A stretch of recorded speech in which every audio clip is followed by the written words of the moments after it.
All right, welcome in. It is Monday. It's time for Total Bases. The trio is back. Thank you to my two co-hosts for holding it down on Saturday. I had something going on, but I caught what I could of the show. You guys did a great job. The parlay was a win, I guess.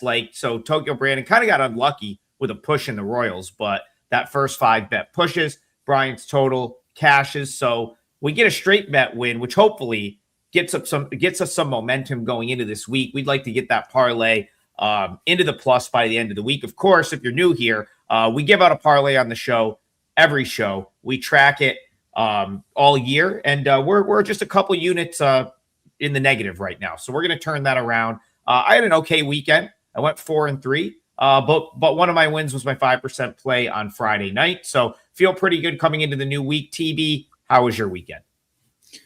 Not as good as I'd like it to be. Pretty up and down, back and forth. Overall, I think I went 3-4 or 2-4. Not really good. But I do have a 5% play today. There is one game on the board that I really like, and it just bounced off the page when I looked at it. So that's my 5% today. All right. And Brian, I was going to say, Brian, I want to know about how the weekend was at Las Vegas Ballpark. Obviously, you're disappointed in the result of the Stanley Cup. So tell us about your weekend and then kick us off. The COVID World Series was Rays Dodgers, and that'll be our feature game today. A mixed result. If you joined us Friday, you went 2-0. If you joined us yesterday, you went 3-0 with a 4% in hockey. We closed it off. The Knights didn't win it for us, but we saw that one coming. So we had a nice big 4% on that. The sad part was Saturday was when I had a 5%. And I had the Milwaukee Brewers, and I released them at -135. They went off -170. The office had to pull the game down pretty early because we were so far ahead of the line. And you know what they can do with line value because we lost that game by a run, 9-8. I checked a couple of post-game game scores, and they had Milwaukee as the better team. Milwaukee should have won, but they didn't win. That's why they call it betting. So, unfortunately, everybody bet the 5%, and it lost, and everything else won. That's the way sports betting is. And if I had a chance to play that Milwaukee game at 35 cents cheaper than the giving price, I'd bet it every day. So that's just the way it is. Yeah, that happens sometimes. I can think of multiple times this year where that's happened to me, and I actually had a play pulled, crushed the number. It just doesn't get there.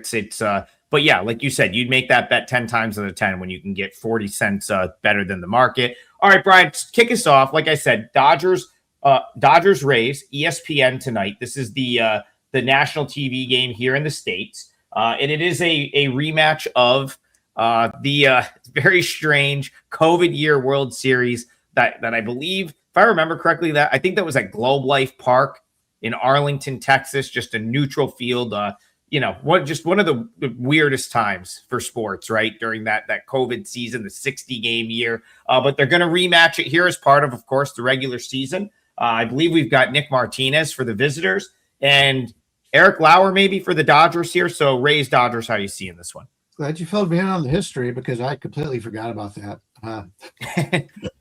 Yeah.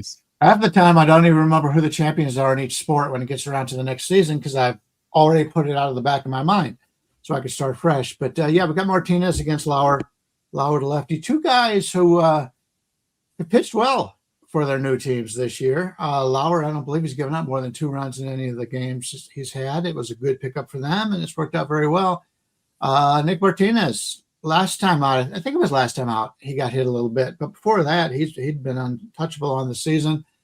Like the spot here for Tampa Bay a little bit, but how often do you get the Dodgers at home in this price range of, I'm seeing as low as 150 up to 165. Lean with Tampa here. I still think he's a little bit better pitcher than Lauer is. And I like the situation for Tampa a little bit better. But I was hoping to get a little bit more here. I was hoping to get a 150 somewhere, and I'm not seeing it out there. So right now, lean Tampa Bay, but I'm going to keep this in mind for later on in the day. Yeah, TB, we got a couple guys that we got a good look at when they were in Asia. Of course, Nick Martinez was in Japan for a while. Eric Lauer was on the Kia Tigers. Now they're both back in the States and matching up here. I'm with Brian. I kind of thought that this was cheap for the Dodgers. I, too, was hoping to get better value with the Rays. So how are you seeing Rays Dodgers? Yeah, two pitchers. I'm not as high on the pitchers as Brian. And if you look at how they play against the team they're facing today, they both have 293 plus averages against, and they both have pretty horrible OPSs. Neither bullpen's performing very well right now either. I mean, Tanner Scott's an automatic run when he goes in. Blake Trinan loads the bases every time he goes in. So I think an over in this would be good. The one thing that worries me is Tampa's bats are a little cold. They were red hot, and now they're a little bit cold, but I think Lauer can heat those bats up pretty well, and I think this Dodger bullpen is a little bit in shambles. Very uninspired ball from these guys. I think this will get over the total here, so that's how I would go on that one. Strangely, I like the spot for the Rays, and I also think so. Okay, so I'm going to backtrack here to the weekend. My 5%er on Friday night was the Angels. It came through. They beat the Rays in that game, and they actually came out and beat the Rays the day after as well. That series was not a good, like the Rays kind of played awful. And they played like they did win yesterday 8-3, but I think the Rays kind of played poorly overall in that series, like relative to like the way that they've played so far this season. And you look at the month of June for this Rays team, they had they dropped 2 of 3 to the Marlins. Like they definitely have not played the same caliber of ball that they played in April and May. And I think we all sort of saw that coming. Brian has brought up the luck metric. They were a very lucky team for the first couple of months of the season. That being said, like they're still a good baseball team. Like they still play winning baseball. Now on Friday, I disagreed with them laying a run and a half. They should probably never be laying a run and a half. The way that they play, the way that they don't have a super potent offense. They're not going to win many games by 2 runs. But like here, I was hoping to catch them I was hoping to catch the run and a half here. I would have loved the Rays if I could have got the run and a half with them on the road at a reasonable price. But we're just not getting that reasonable price. I think the books have shaded this a little bit to maybe bait you into taking the Dodgers. This game's more even than I think the people are giving it credit for. But tip of the cap to the bookmakers. I think they put out a good line here that makes it tough to really get involved either way. And there's a tax to play the Dodgers, just like there's a tax to play the Yankees. So that's generally going to be overinflated. Right. So that's true. And I guess what I'm saying here is I feel like the books are saying, go ahead, take the Dodgers with this price. I don't think they're putting the full. Yeah. Like, think about this for a second. This game is on main ESPN here in the States, like national TV. If anything, this would be the spot where the Dodgers should be overtaxed, right? Because everyone's going to have access to this game. This will probably be the biggest handle game of the night, but yet they're not, right? Brian, you said that they're as low as -150 some places. Yeah, I agree. It's the last game on the board too, and they always seem to. If you play Hawaii football, you understand that. The DGen game. Yeah. But Drew Martin, the degenerate special, he calls it. Yeah. Yeah, and the books, I've noticed this season doing it more than normal. They're overpricing, or not overpricing. They're overvaluing the starting pitchers, in my opinion. Well, and it's more often than not, it's the Dodgers in this slot too. This is like they are typically the team that's falling in this time slot. They're the team that MLB Network puts on whenever they have regional coverage at 10 o'clock. So the fact that you're looking at this game and it's not the typical Dodger tax here would be the Dodgers being close to a $2 favorite in this game.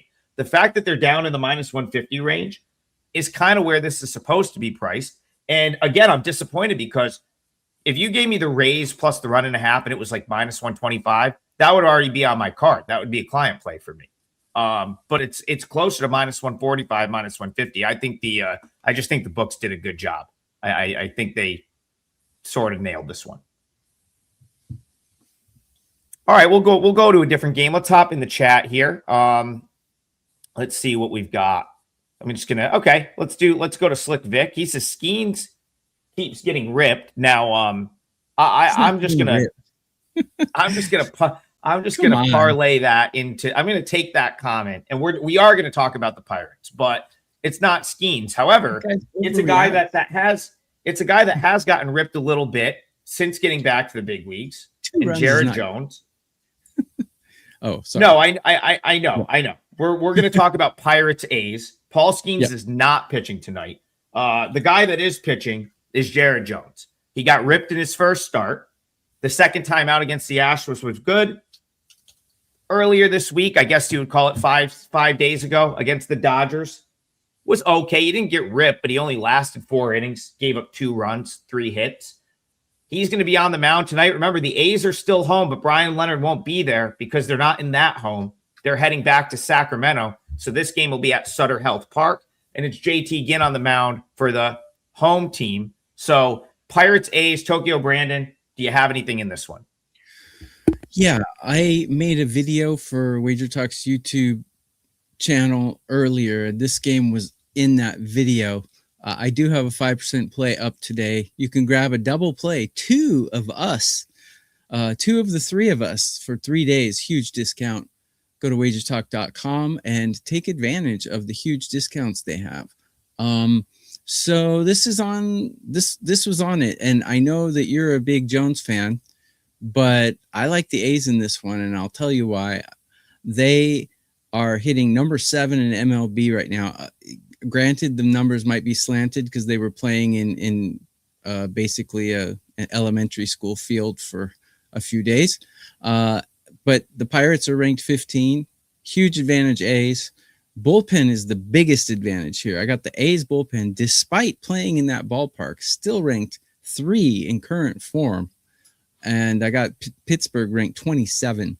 So that's a huge discrepancy. Really hard to win when your bullpen is 25 ranks lower than the other team. Of course, if you're winning in the 7th inning, if you're losing in the 7th inning, your bullpen doesn't really matter whether they're good or bad because they can't change the outcome of the game. And starting pitching, I like Ginn. I like what I've seen. His walk rate is a little high. I wish he would get that down. Jones, despite his struggles, has great command and control on his pitches. He's within the acceptable range of walk-strike ratio.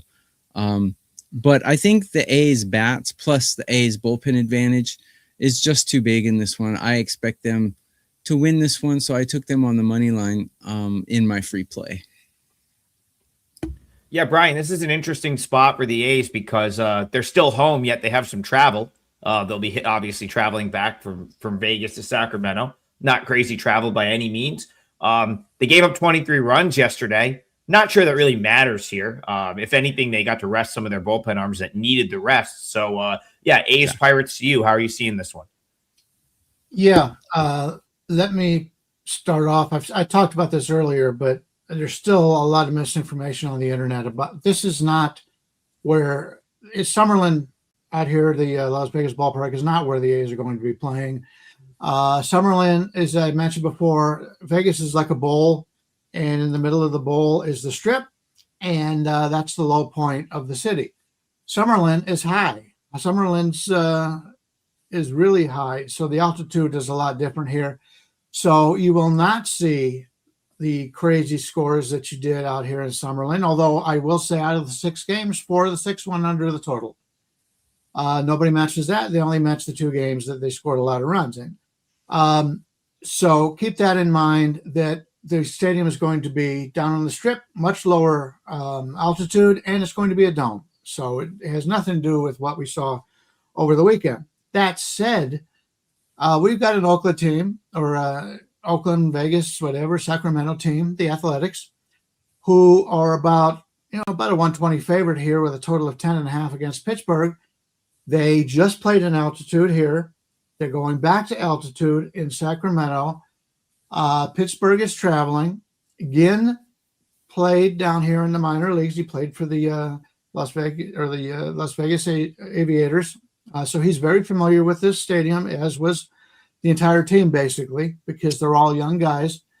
So it was a normal deal for the Athletics in this series, whereas Pittsburgh's coming in to first time. I'm sure it's the first time they come into Soda Park, because they've only been there a couple of years now. So chances are it's the first time they've been in this park. It's an altitude situation. It's not the same as Colorado. Obviously much hotter. Sacramento gets very hot. I don't know what the temperature is going to be today, but I like Ginn here. And the main reason is, as was mentioned, the top bullpen arms for the Athletics did not have to pitch. None of them pitched more than one out of the last 3 days. The guys they had to use yesterday were the guys on the fringe of the roster, so that didn't have an effect on them. And you're getting an Athletics team who was just blown out by 11 runs or so, and they're playing again the next day. That's something you don't see very often. So I'm going to use the Athletics here as my part of the parlay.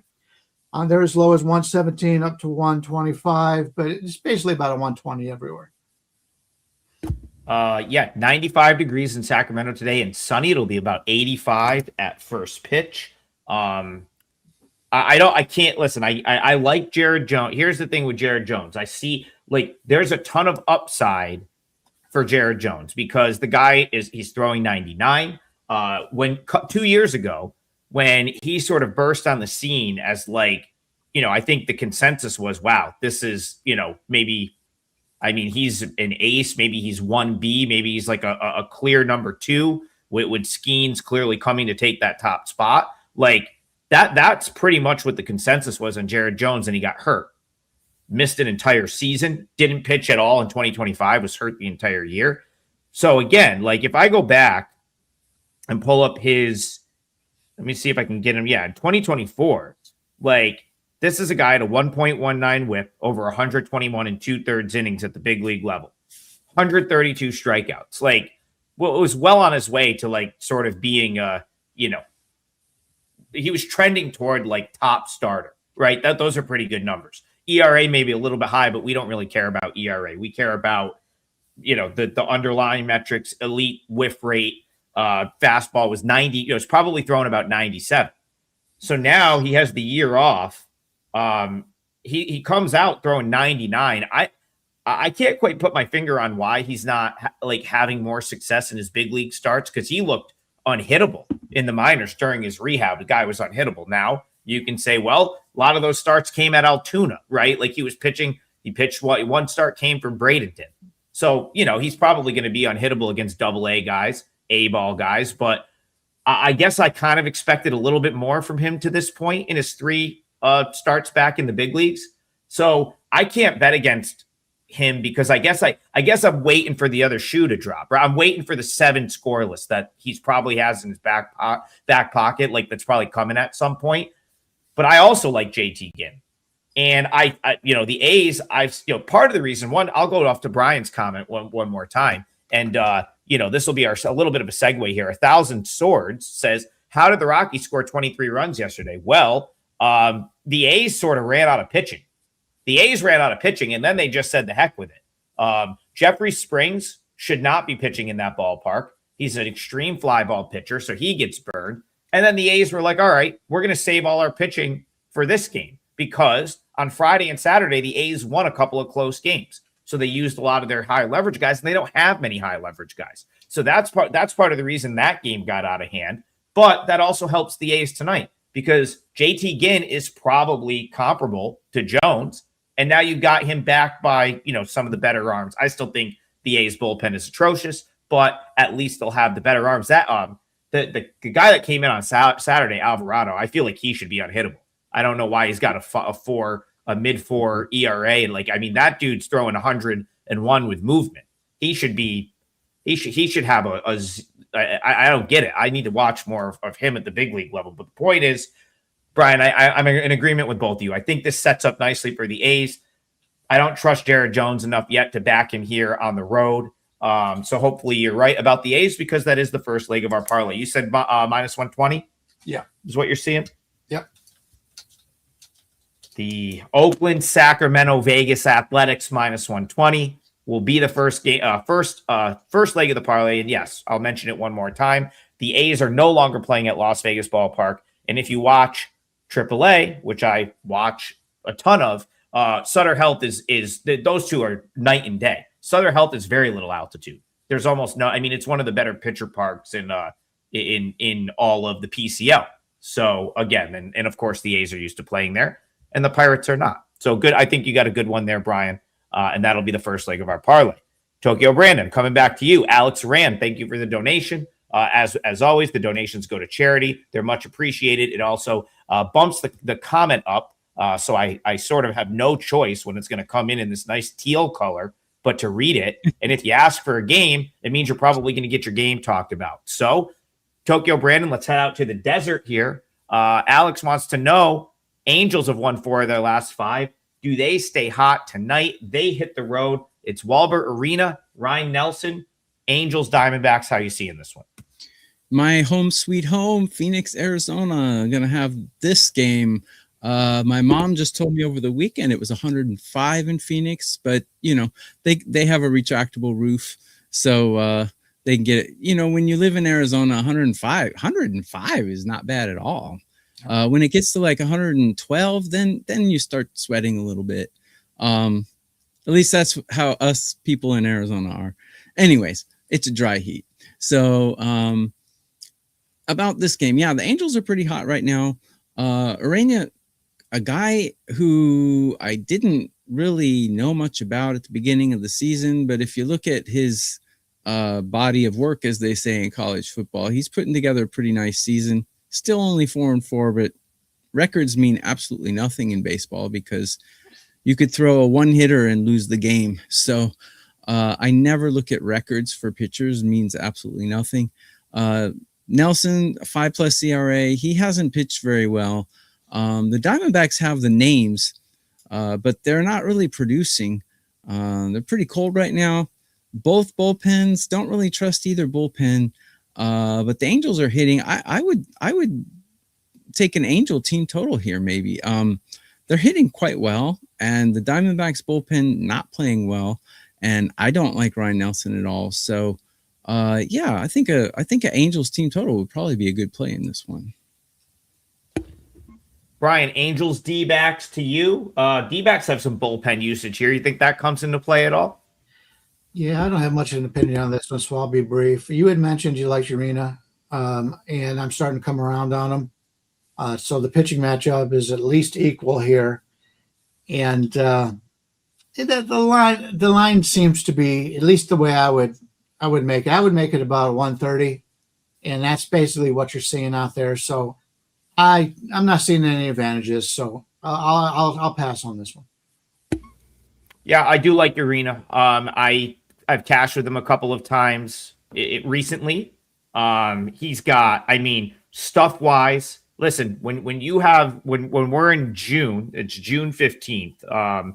Walbert Arena, just want to make sure I don't misspeak here. Yeah, he's thrown. I was trying to find his innings. Anyway, he's pitched fairly regularly, I guess is the point I wanted to make. Yeah, 55 and a third innings so far at the big league level this year. Guy's got about a strikeout per inning, and his expected batting average is 196. That's a very, very good relative to what you're going to see in that metric across the league. Expected batting average being under 200, expected batting average against being under 200, 55 innings into a season for a starting pitcher that's bordering on elite. I would say that's pretty elite for that. That's something that you expect from like Scooble or something like that, right? Like those are the types of numbers that you typically get from a frontline starter. And so the fact that, he's right there in expected ERA is low threes. And then you look at just the stuff in general, got a 98 mile an hour fastball, but it's not even his main pitch. It's really like, he's throwing more change ups and he's kind of setting you up with the change up more often than not. And then he comes in and hits you with 99. That's good. Again, I think relative to, like, he's getting priced as somewhat of an unknown still. And he's throwing the ball like some of the better pitchers in the league. That's the appeal to him. Now, the Angels don't have as much of appeal as a team. And the original question was, the Angels have won 4 of the last 5. Do they stay hot? I don't know. I feel like they caught the Rays at the right time. I think a series they had prior, or at least last week, they hosted the Rockies. So, and I don't even think they played particularly well in that series. I think they ended up dropping 2 of 3. So I think the Angels are really a team I want to be backing. Not really. Like, I kind of go back to our conversation very earlier this year, Brian. We kind of made the point, like, hey, like, this Angels team might finish dead last. And even with even the fact that they played some good ball, I still think they're a candidate to finish dead last. Mm-hmm. So what does that say, right? Like, they've actually played decent in stretches, and yet here they are still with one of the worst records in the league. Now they go to the desert. I don't know. I'm not betting against Arena, but I also am not getting enough to, I don't know, like plus 115 for the Angels. It kind of feels like the price is fair. I don't know. Like, I would maybe lean. You know what? I'm going to throw a contrarian take out because I don't like just coming on talking about a game and giving zero actual thought. I think this game is going over. Okay, because I think the Angels can probably score some runs.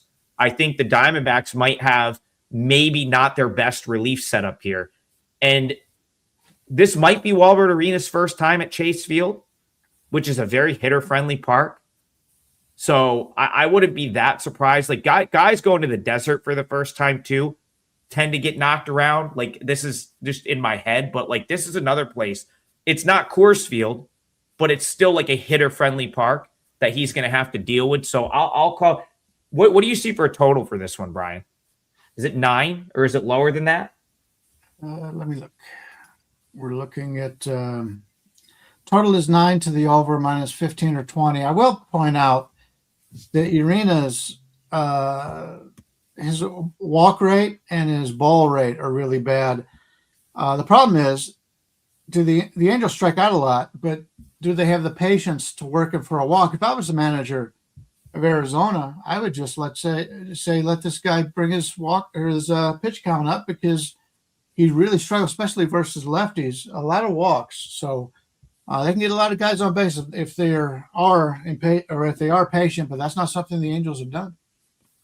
Right, and I guess if you can do that, like if you can get Arena, like if the Diamondbacks can get Arena's pitch count up a little bit and get him out of the game. The Angels don't have a great bullpen either. I mean, even though they've improved a little bit since last year, they don't have a good bullpen. So I'm at 9.35 on the total, which shows a little bit value to the over. And I even think that I'm like some of the maybe understated stuff. Arena's first time at Chase, some bullpen usage, make that even stronger. So I do like the over. I don't know if that's going to be my parlay leg, but it's a candidate on a kind of a shorter slate where I don't have as many opinions. So interesting game. All right. Remember, we've got that double play package. Tokyo Brandon's got a 5%er tonight. So check that out. That is I don't have anything up yet. I am not sure if I'm playing yet today or not. Again, like I said, there's only 10 games on the slate. I have I have 2 games that might make the card. So we'll see if we can get something out there. But double play is a great special. 3 days, any of the 2 handicappers you see on the screen. I will have KBO most likely when those lines come up. And so, yeah, Tokyo Brandon 5%er. Obviously, take a look at that. And all the other specials. There's also long-term specials for the month of June that are on everyone's page. So take a look at that for your preferred handicapper. And those are out there on our page. All right, Omni Syndicate. He's asked for this one a couple times, so let's go back to let's get this one in here. He said, would love to hear your thoughts on Mets versus Reds. Myers, that's Tobias Myers, who I believe is going to start this game for the Mets, and Chase Burns, who is one of the more electric, exciting young arms in Major League Baseball on the mound.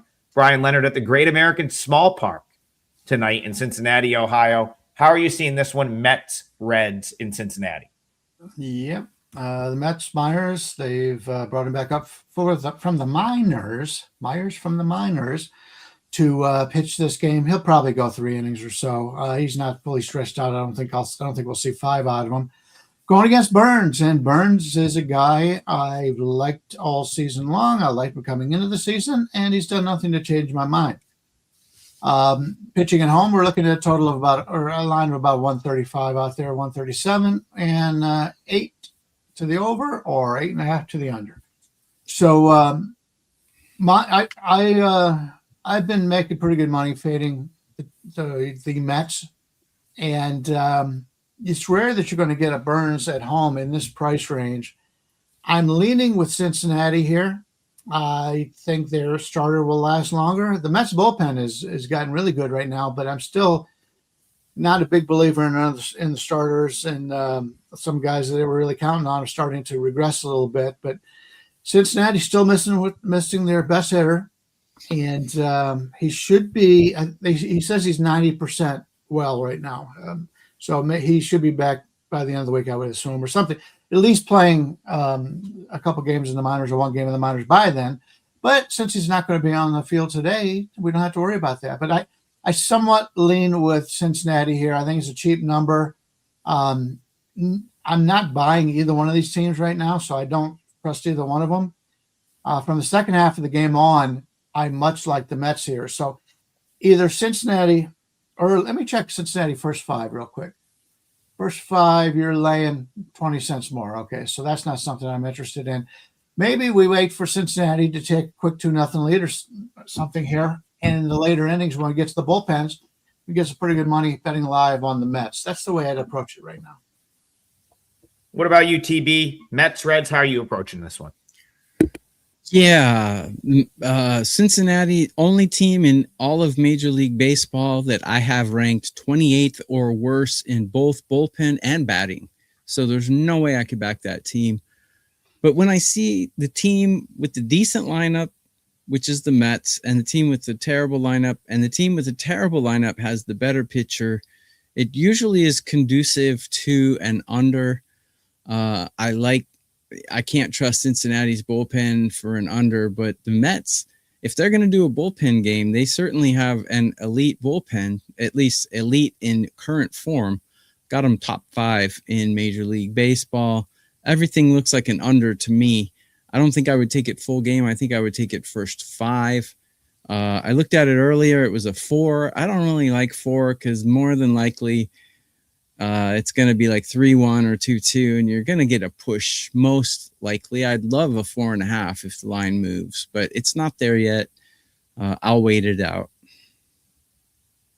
Yeah, I mean, so obviously I've come on the show a couple of times, talked about the Mets being a team that I was still interested in buying. It did burn me once in that Cardinals series.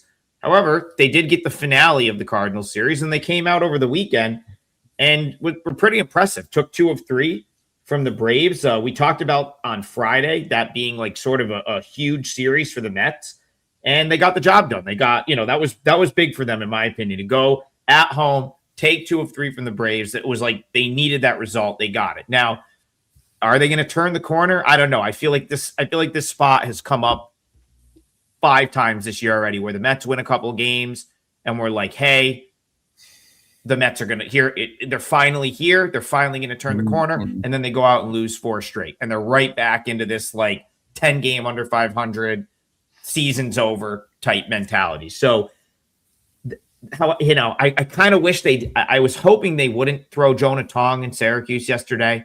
Because if you gave me the Tobias Myers Jonah Tong duo, I would probably have backed that here, but Tong made the start at Syracuse yesterday, so that means he's not coming up. He's not going to pitch today. Brian's right. It's probably going to be Myers for a couple of innings. So who goes behind him? I'm not quite sure. All things considered, I felt like the game was priced pretty appropriately here. I thought that they kind of, my number was actually very close to what the number is right now.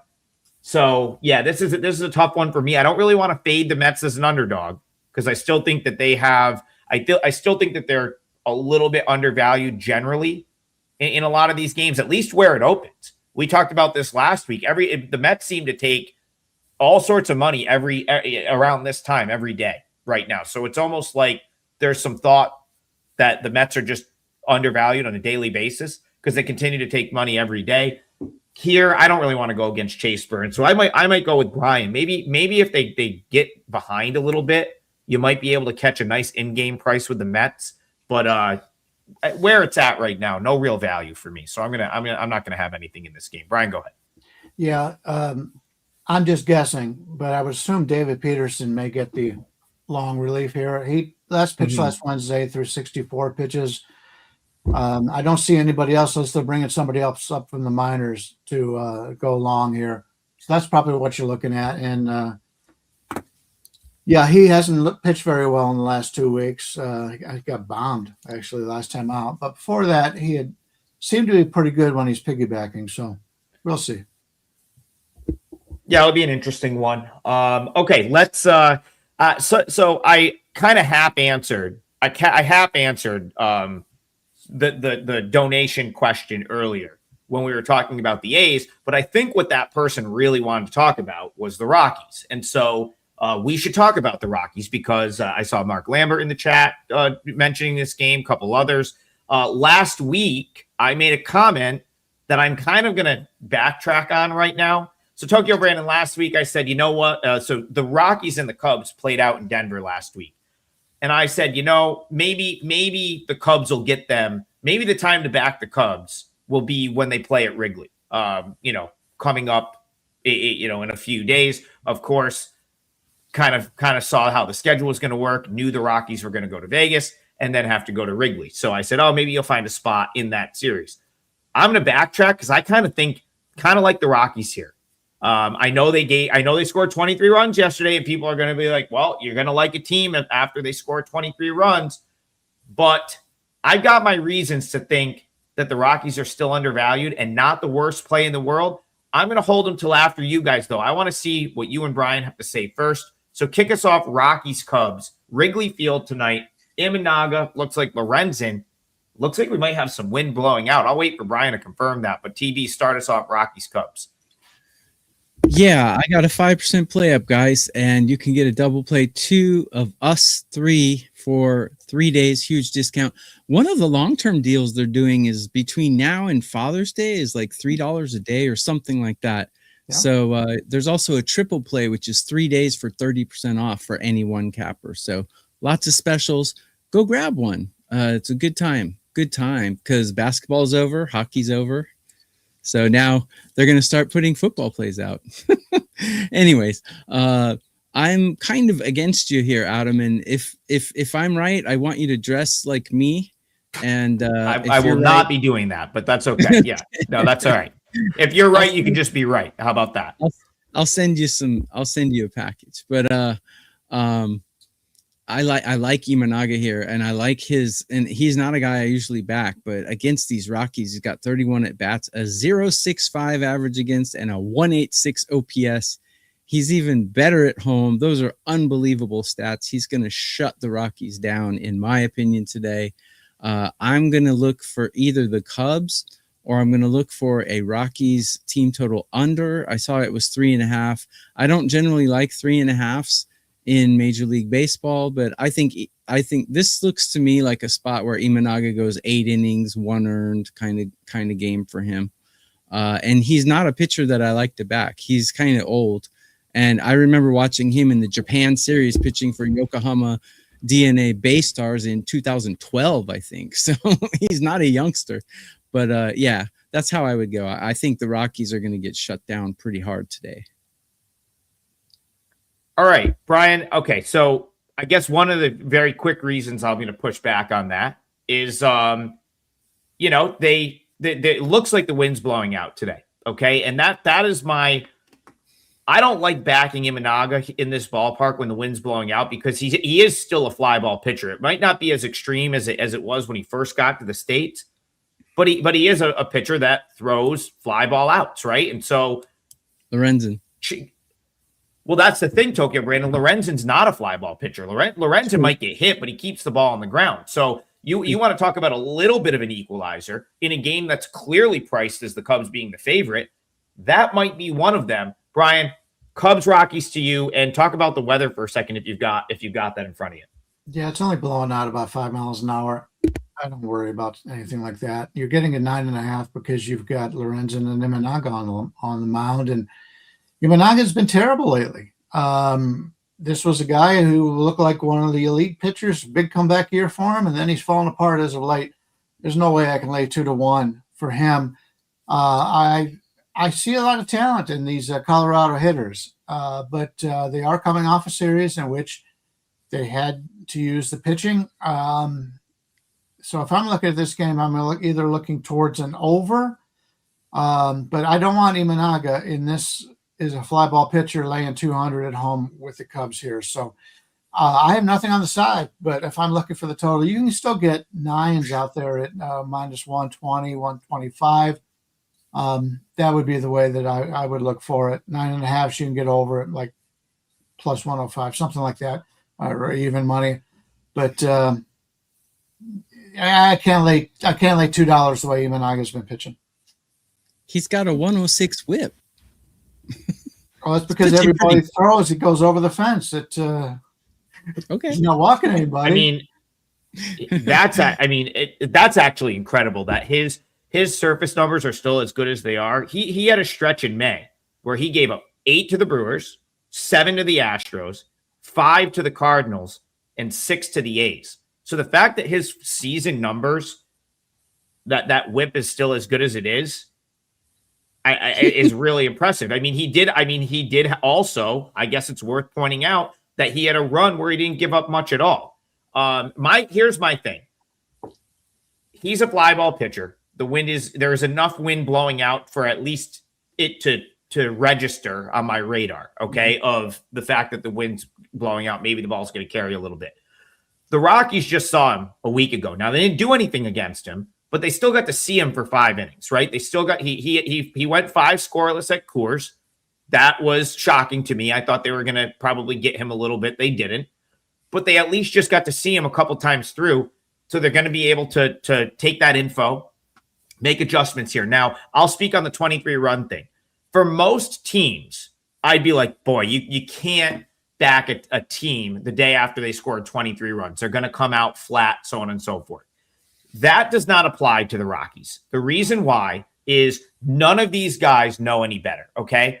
None of these guys know how to – they're just learning how to be big leaguers. None of them know how to lose or win at the big league level. If you're looking at this Rockies team, the Rockies last year were historically bad. They were one of the worst teams in the history of the sport. So, to me – if let's say I saw the Dodgers score 23 runs, I'd be like, oh, Garrett, they're going to be way overvalued the next day. They're coming out flat.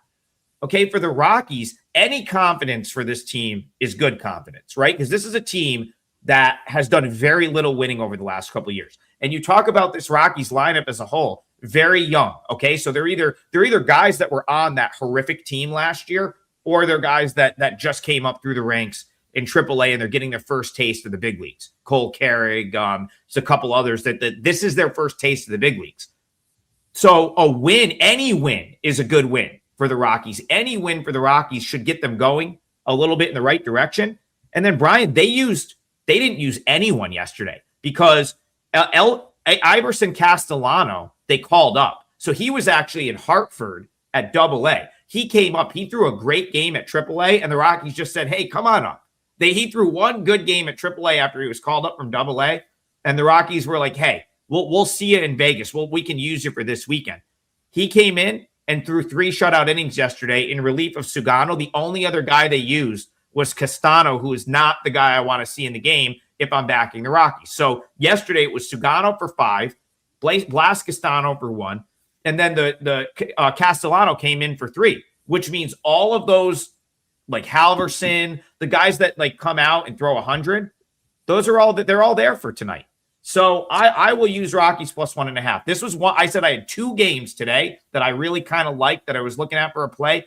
One of them is the Rockies. I'll take Rockies plus 1.5. Won't be surprised if I guess I'll be a little surprised if they win, but not that much. And I think that one run, I could see this being a close game. Go ahead, TB. Lorenzen has 15 starts. He's putting 2 guys on base every inning, and he's got a 7.5 ERA. So, holy cow. But here's the thing. I don't think. Holy cow. I don't care if he's playing on the moon. Here's the thing with Lorenzen, though. the Rockies, I said this, so I wrote up my 4% play yesterday was the Rockies, and I wrote like they're not going to keep him in there for like the only reason Sugano stayed in for 5 innings yesterday is because he ended up with a 13-6 lead. Like the Rockies are not trying to push Lorenzen 3 times through the order, so they're going to see if he can get him through once. Then they're going to tiptoe into the 4th inning and say, all right, let's give him one more batter. And because of how yesterday worked out, he's going to be out of there. If the first sign of trouble, he gives up a crooked number, he's out. So yeah, Lorenzo's trash, but I don't think he's going to be in long enough for the Rockies to just be like, if he gives up 9 runs in an inning, yeah, we're probably screwed. I'll take my chances that doesn't happen. So I like the Rockies. That's my parlay leg. Tokyo Brandon, we need to hear from you. What are you using to close out the parlay? So I am going to, this is kind of a tough one, but I'm going to go back to the game we already covered. I'm going to take the Mets Reds first 5 innings under 4 for my parlay leg. I just like it too much. I really would like to get a 4.5, but they're not available right now. I might alt it, but for the parlay, I'm going to say under 4, and pretty good number I think you can get for that. Might even 4.5 at -140, or under 4 at basically even money. Okay. I don't think most of our audience is going to be able to get a 4.5 though. Or could they? I don't know. You tell me, Ryan. Well, the FanDuels, the Fanatics, those DraftKings, the one that make you pay more juice. They don't want to return any money, so they're going to give you the half of the runs. You just got to pay a little bit more for it. If I can say 4.5, I'll say 4.5. We need a win. -140 though. We'll do it. Your Colorado was -120, plus the 1.5, and my Athletics was basically 120. Seen as low as 113 up to 125 now. So we're eating a little bit of chalk today, but hey, a win's a win if we can get it. Yeah, when you put 3 legs together, the chalk disappears. Kind of. C-Dub, no, he says Trigg must have stock in the Rockies organization. No, at the beginning of the season, I said, listen, you have a team that was just one of the worst teams in the history of the sport last year that might win, that is still going to be one of the worst teams this year and priced like that, but they're probably going to win 20 more games than they did last year, maybe more. I'm going to be right about that. They will probably win 20 more games than they did last year. They are the most undervalued team in the sport. They are on a day-to-day basis. That's why you see me playing the Rockies, and for the most part, with success. I've been playing them. I won again with them. Don't argue about that. You've had the Rockies. They're this year's White Sox for you. So yeah, and I also said this year's White Sox would be this year. And we all said this year's White Sox was going to be. I was going to say Adam sold his insider traded his White Sox stock for Rocky stock this year. Yeah, it's just called recognizing value. That's what we're supposed to be doing, and that's what I'm doing. I know. You're winning, so who can criticize? All right, listen. I want to get one more game in here before we close it out because we already talked about your game. So Tokyo Brandon, back to you. Phillies Marlins, another big favorite here in the Phillies. Zach Wheeler versus what probably is a bullpen type game for the Marlins. How are you seeing this one? Yeah, Max Meyer. Holy cow, he pitched great yesterday. What a good pitcher. I'm going to start backing him. That's just some baseball advice. Wheeler is elite. He's one of the best in the league. He always goes deep. I looked at his outs prop. It's 18.5. He's one of the few pitchers that almost always gets an 18.5 because he goes very, very deep, but he generally will go 20 into the game. But I don't think I want to take an 18.5 here because Miami is a pretty sneaky good team. However, 58 at bats against Wheeler, and they have a 595 OPS, which is about 200 points below what I would consider average. So I think the Phillies will probably do a job here. However, Miami's ranked 8 in hitting. Philly is ranked 21 in hitting currently, but Philly has every other category. I think it's Phillies or nothing here. I haven't done it. And I don't know if I'm going to do a -1 or a -1.5, but it's Phillies or nothing, I think, here. I may have misspoke there, Brian. It looks like they are going to go. It looks like it's going to be Ryan Gusto as the starter. They've been putting it. They've been putting a guy in front of him quite often this year. Like at least right now he's listed. So I think we can all infer that even if they do throw like a, Basher, like one of those guys in front of him for an inning or two, that Gusto is going to be throwing the bulk of these innings here, which I think makes me like the Marlins a little bit less. I got to be honest. I think, I would prefer more of a true bullpen game, but if it's Ryan Gusto as the starter, I don't know if I like the Marlins as much as I thought I was going to. So Marlins, Phillies, to you, how are you seeing this one? I like Ryan Gusto a little bit better than you do. He's looked good in Miami. He came over from Houston, a place where I'm not huge on their the way they treat pitchers. That said, if you're going to play $2 favorite, I'd much rather take Philadelphia today than Chicago Cubs in this range. Wheeler has been hats off to him this year coming back from surgery. He has been so consistent. I think he had one subpar start all season long. If you take a look at Philadelphia over the years when he pitches at home, he is dominant at home. And we're getting a total of 7.5 to 8, which tells me that the lines maker kind of likes Gusto a little bit here too. And the Philadelphia batting has not been very good. So I'm either going to play Philadelphia and lay the $2, or I'm going to play the Miami team total under. One of the two will be on my card today. I want to make something clear. I like the Marlins here. Like I can only make a case for Marlins plus 1.5. That's how I would play it. I just wish I knew, like, if the Marlins decide sort of halfway through the day that they're going to switch things up and throw an opener in front of Gusto, I'll like it even more. Reason, I don't want him in the game for more than like 3 innings. And that maybe he's not going to be in the game for more than 3 innings. But I talked about this quite a bit. The Marlins at the AAA level are generating a lot of these like sort of long reliever type guys where it's like they have a lot of guys that can be really good like once through the order. And if I knew that they were going to go Gusto like once through, he was only going to go 3 innings, they were going to go grab someone else from the bullpen once through and then kind of go with their leverage arms, I'd be more inclined to take the Marlins here. If it's going to be like Gusto as a traditional starter, suddenly they're seeing him for a third time. That's where I'm like a little bit concerned. That's where I pump the brakes on him a little bit. So far at the big league level this year, he hasn't thrown more than 4 innings in the start. So again, I don't know.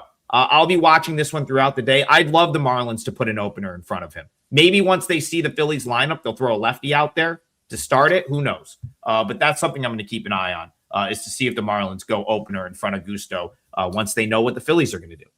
The only problem we run into is right now on the roster for Miami, they only have 2 lefties. They've got John King and they got Cade Gibson. Do you really want to waste the lefty in the first inning when you may need to match up later on in the game? That's a great point. Yeah, that's a really good point. Something again, they have a bunch of good relievers in Jacksonville. I'll also be watching. So Monday tends to be roster shakeup day. I think it's when the front office guys get back from spending the weekend with their families.